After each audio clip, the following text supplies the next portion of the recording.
بسم اللہ الرحمن الرحیم۔ السلام علیکم۔ رپورٹ عدم پتہ وجوہات رپورٹ عدم پتہ پولیس رول باب 25 فکر نمبر 57 زیر دفعہ 173 ضابطہ فوجداری۔ مقدمہ درج ہونے کے بعد تفتیش عمل میں لائی جاتی ہے اور تمام تر وسائل کو بروئے کار لاتے ہوئے مقدمہ کو یکسو یا گرفتاری ملزمان کی کوشش کی جاتی ہے۔ اس کے باوجود بھی اگر مقدمے میں کوئی خاطر خواہ پیش رفت ہوتی نظر نہ آئے تو مقدمہ کو زیادہ دیر تک زیر تفتیش نہیں رکھا جاتا، بلکہ ایس ایچ او اس کی 173 ضابطہ فوجداری کے تحت رپورٹ عدم پتہ مرتب کر کے تمام حالات و واقعات درج کرتا ہے اور اس کو بستہ عدم پتہ 5 سالہ میں رکھ دیا جاتا ہے۔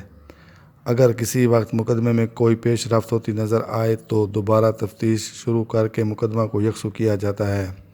تکمیل رجسٹر ہائے، register number 1، register number 2، register number 9، register number 19، register number 21،